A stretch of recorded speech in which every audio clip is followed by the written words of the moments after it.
भैया पूर्व विधायक कल्याण सिंह गौरे जी की माता जी का स्वर्गवास हो गया था। आज उनके परिवार में कार्यक्रम था, उस कार्यक्रम में शामिल होने आया था। इस दुख की घड़ी में और जो कार्यक्रम माता जी के ना रहने पर संपन्न हो रहा है, उस कार्यक्रम में मैं शामिल होने आया था।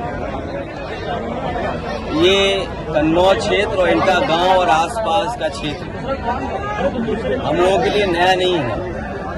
राजनीति की जब शुरुआत हुई थी, इसी क्षेत्र के लोगों से मिलकर के और इसी क्षेत्र के लोगों ने समाजवादी पार्टी को आगे बढ़ाने का काम हमेशा किया है।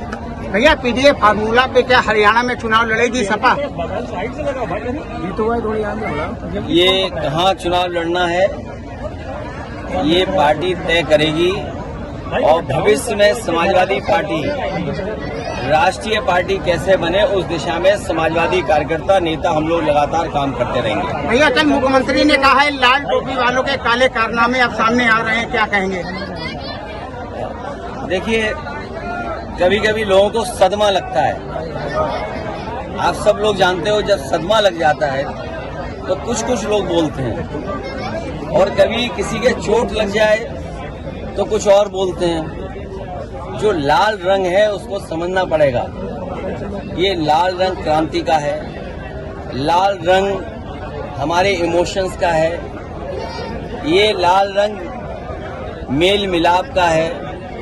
ये कार्यक्रमों का हमारे जब बहुत पारिवारिक कार्यक्रम होते हैं, उसमें सबसे ज्यादा रंग अगर कोई दिखाई देता है तो लाल रंग दिखाई देता है। हम जब खुश होते हैं तो आप देखते होंगे हमारे चेहरे लाल हो जाते हैं, दुखी हों तो हमारे चेहरे लाल हो जाते हैं। ये लाल रंग इमोशन का है। हमारे मुख्यमंत्री जी इमोशन नहीं समझ सकते हैं। और देखो, हमारे यहाँ तो बाल भी हैं सर पे, तो कम से कम ये टोपी उन लोगों के भी काम आ सकती जिनके बाल ना हो, गंजे जो लोग हों। और देखिए, जो काले रंग की टोपी आप पहनते हैं, उनका तो काले ही सब कुछ काला होगा, इसलिए काले पे बहस नहीं कर रहे हम। हमारा लाल रंग मेल मिलाप का है, अगर खुशी का है, त्योहारों का है।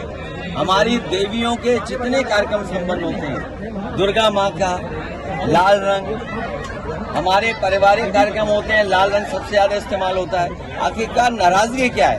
इसीलिए मैंने कहा, ये जो हार का सदमा है, जो हार की वजह से सदमे से नहीं उभर पा रहे हैं, इसलिए उन्हें हर जगह लाल रंग दिखाई दे रहा है।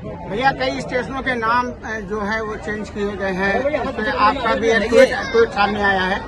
आज अस्पतालों की हालत क्या है? आज अस्पतालों की हालत क्या है? जो अस्पताल बनाए गए थे समाजवादी सरकार में, वो भी अस्पताल नहीं चला पा रहे। स्कूल की व्यवस्था ठप हो गई। बच्चों को जो फल मिलते थे वो नहीं मिल पा रहे। खाना जो स्वादिष्ट मिलना चाहिए वो नहीं मिल पा रहा। ड्रेस नहीं, कपड़े नहीं, उनके पास पढ़ाई के लिए कोई इंतजाम नहीं। और जो महंगाई बढ़ गई है, इन्हें लाल रंग याद आ रहा है, लेकिन जो महंगाई बढ़ गई उसका याद नहीं आ रहा है इनको। जो बेरोजगारी फैली उसके बारे में नहीं बोलेंगे। तो ये तमाम सवाल हैं जिन सवालों का सरकार के पास जवाब नहीं। कन्नौज के लोग क्यों भूल जाते हो?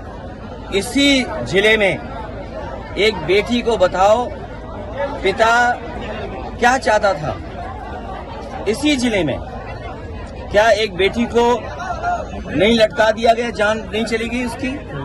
कोई चर्चा कर रहा उसके बारे में? और बगल का जिला है, दो लोगों की जान गई, कि हत्या की गई, कि आत्महत्या कर ली। सरकार के पास क्या जवाब है? सरकार के पास कोई जवाब हो तो बताए सरकार। और यहाँ पर इसी जिले में क्या बेटी को एक फांसी पर नहीं लटका दिया गया? उसके परिवार वाले क्या संतुष्ट हैं उससे, जांच से? और केवल यही नहीं, 2 जिले नहीं, पूरे उत्तर प्रदेश में देख लो, हर दिन घटना हो रही है बेटी के ऊपर। छोटी छोटी बालिकाएं हैं, उनके साथ घटनाएं हो रही हैं। सरकार क्या कर रही है? आखिरकार सरकार इसीलिए जानबूझ करके इधर उधर वाली बात कर रही है, क्योंकि वो सरकार की जिम्मेदारी है कि सुरक्षित हमारी माताएं बहनें रहें। कोई दिन नहीं जा रहा जिस दिन चेन स्नैचिंग नहीं हो रही हो। सीसीटीवी में हम लोग देख रहे हैं। लगातार वो घटनाएं मिल रही हैं, सूचनाएं मिल रही हैं। आप देखिए पूरे उत्तर प्रदेश में जो हमारे व्यापारी हैं उनके यहाँ लूट हो रही। सुल्तानपुर में करोड़ों रुपए की लूट हो गई। सरकार क्या सो रही थी? सोचिए आप, दिन दहाड़े लूट हो गई। सीसीटीवी में कैद है, हर कैमरे पे चल रहा है, हर न्यूज चैनल पे चल रहा है। और उसके बाद ऐसा ही नहीं कि घटना और न हुई है उत्तर प्रदेश में, और जिलों से भी खबरें आ रही है कि जहां पर घटना इस तरह की लूट की हुई है। तो सरकार क्या सो रही है? क्या कर रही सरकार? अयोध्या में सर्किट रेट से जमीन बनाने का प्रस्ताव। देखिए, गरीबों से जब जमीन ले ली गई, जब गरीब ये मांग कर रहा था कि वहां पर सर्किट रेट बढ़ा करके 4 गुना और 6 गुना मुआवजा दिया जाए, तो सरकार ने वहां का न सर्किट रेट बढ़ाया, न किसानों को मुआवजा देने के लिए वो इंतजाम नहीं किया। और जब बड़े लोगों ने, कारोबारियों ने और खासकर बीजेपी के लोगों ने जमीन ले ली, बीजेपी के लोगों को मुनाफा मिले, वो ज्यादा पैसा कमाए, गरीब जो जानकार नहीं था, उसको जानकारी नहीं थी, वो सस्ते में जमीन बेच गया, सस्ते में ले ली। और अब जब जमीनें बीजेपी के लोगों के पास पहुंच गई, बड़े कारोबारियों के पास जमीन पहुंच गई, तो सर्किट रेट बढ़ाया जा रहा जिससे उन्हें मुनाफा ज्यादा हो। हम लोगों की ये मांग थी कि किसानों से जमीन ली जाए तो सर्किट रेट बढ़ा करके ली जाए, तब सरकार ने सर्किट रेट नहीं बढ़ाया। गरीब हमारा किसान वो समझ नहीं पाया, उसकी जमीन जब बीजेपी वालों ने दूसरों को बिकवा दी, खुद खरीद ली, उसके बाद उनको मुनाफा पहुंचाने के लिए सर्किट रेट बढ़ाया जा रहा है।